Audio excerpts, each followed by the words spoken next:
What's going on, everybody? James Hancock here, and back to review the new movie, The Devil All the Time, which dropped today on Netflix. A movie that I think is going to be a strong contender for one of my favorite movies of the year. Admittedly, 2020 has been a very weak year for movies because of the season of the virus.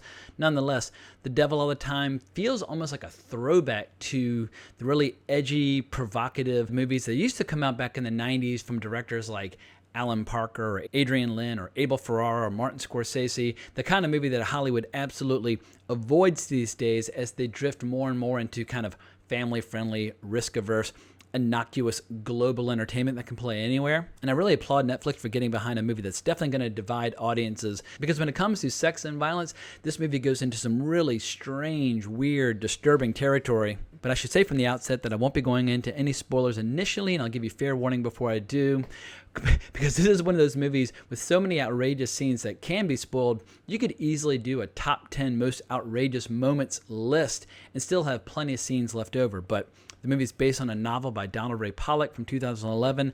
I've not read the book, and it was adapted by director Antonio Campos alongside writer Paulo Campos.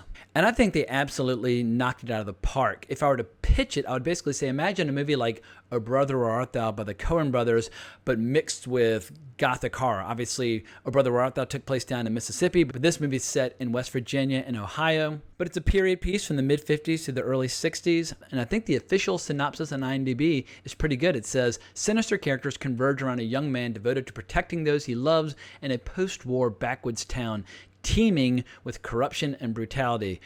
That's very fair, because this is one of those movies where you can divide all the characters into three categories. You've got people who are just completely crazy. You've got people who are genuinely vicious or sadistic. And then you've got these lovely, angelic people who exist pretty much just to be taken advantage of by people in the earlier two categories.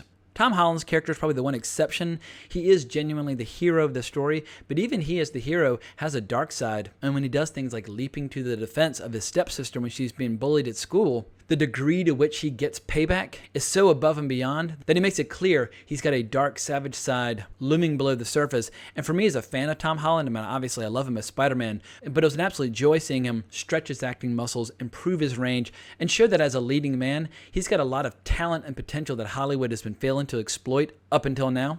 And these kinds of movies are definitely not for everybody, but for people who love classic movies like The Night of the Hunter, or for people who like books like The Killer Inside Me by Jim Thompson, this movie is going to feel right up their alley.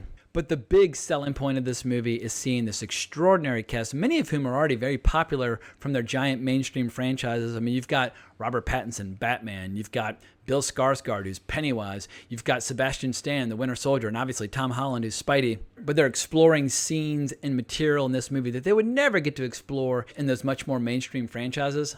And I think pretty much every single cast member involved in this movie, their stock's going to go up after people see what they can do in it. But you got Haley Bennett, who's fantastic, Riley Keough, who's just absolutely amazing, Mia Wasikowska, Jason Clarke. What's funny is how this is a very rural, kind of vintage American movie, but most of the actors are from like Sweden and Romania and Australia and the UK. But this is one of those movies with an extraordinary ensemble cast with a very deep bench of performers. There's some actors like Harry Melling, who I first saw in The Ballad of Buster Scruggs, who absolutely steals each and every single scene that he's in as a really passionate, truly deranged preacher who enjoys doing things like pouring spiders on his face in order to show the power of his faith in the Lord. And if it sounds like I'm being condescending towards some of these characters from this rural kind of backwoods environment, I'm not. I was born in Virginia, I lived there till I was 9, moved to North Carolina, came back to Virginia for high school and college, and most of my family still is in Virginia to this day. And Virginia enjoys a bit of a kind of unofficial rivalry with West Virginia. My grandfather used to have this joke that he loved repeating where he would say, "What do you get with 32 women from West Virginia? A full set of teeth." And then he would just cackle and scream, and he would laugh so intensely, I would worry that he was going to die then and there. But I was pretty much riveted by this movie from start to finish. It reminded me of Stephen King in his prime. Obviously, Stephen King set his stories in New England, but stories like The Body from different seasons, which became the movie Stand By Me, kind of give you an idea of what to expect. And what's great about this movie is how it takes all these different characters and all these different storylines and really clearly defines and establishes who they are and what they're all about before those stories start getting kind of interwoven and tangled up with very violent consequences. And just to give you an idea of what to expect from this story, and these are not spoilers because they're all hinted at in the trailer, But you've got Robert Pattinson, who plays a very sleazy, corrupt preacher who's basically sleeping with every young girl he can get his hands on. You've got Riley Keough and Jason Clarke's characters, who are serial killers, but with a very strange fetish where they enjoy seducing young men and encouraging them to take all sorts of sexy pictures with Riley Keough before they finally bump them off. And you've got Sebastian Stan, who's the poster child for a corrupt local sheriff who's taking bribes from all these people that he should not be taking bribes from. And you've got Bill Skarsgård, who's suffering from some serious post-traumatic stress from World War II, whose psyche is so damaged that it takes his religious faith into very strange, dangerous territory, creating a very horrifying environment where Tom Holland's character initially grows up. But the movie's not all murder and mayhem and disturbing material, because there are some really sweet interactions between the characters. Probably the most gentle part of the movie is the relationship between Tom Holland and his stepsister, Lenora, who's played by the actress Eliza Scanlon, who people will recognize from the show Sharp Objects. But Lenora is very devout, and she's very religious, and she's very innocent. So bullies are always abusing her at school, but it also opens the door to possible abuse from Robert Pattinson's character, Preston Teagarden. And as the story unfolds, it slowly but surely turns into this pressure cooker situation where violence is inevitable. And I have to admit that I was pretty much riveted from start to finish. And that's not to say the movie doesn't have its fair share of flaws. The accents are all over the place. And that makes total sense given that the actors are quite literally from all over the world. And I think some of them do a really convincing job with the accents, like Jason Clarke. And then there are others like Bill Skarsgård who are like, ugh,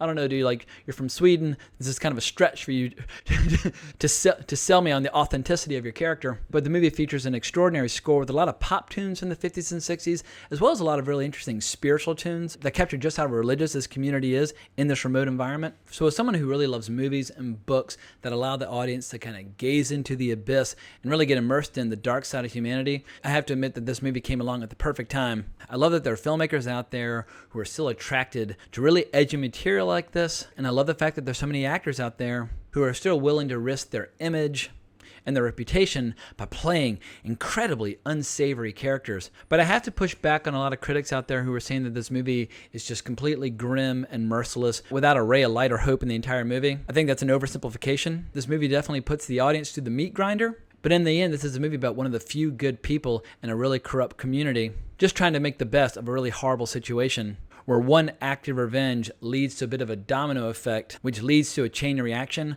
of other violent confrontations. In any event, that's as far as I can go without giving away spoilers. This movie gets a very strong recommendation. It doesn't get my highest possible recommendation, but I think it's very solid, very strong, definitely worth a look. But now I need to dive into some of the more memorable scenes from this wild movie. So as I mentioned before, you could very easily come up with a top 10 list of the most disturbing scenes in this movie and still have plenty of scenes left over. I mean, within the first 15 minutes, I couldn't believe the insane imagery I'd already been exposed to, but that's when I knew this movie was absolutely speaking my language. But let's start with one of the most grotesque scenes where we see a flashback from World War II where a soldier has been crucified, he's still alive, and he's groaning in agony as his body's covered in flies. It was one of the more disturbing moments in movies that I can remember in the last couple of years. But as disturbing as that was, I think the most eerie moment all movie is when you have these religious zealots singing this song about being lost in the blood of the Lamb before the preacher pours spiders all over his face. And of course he's convinced that his faith will protect him, but inevitably one of those spiders bites him. He spends weeks hiding in the closet as the swelling goes down.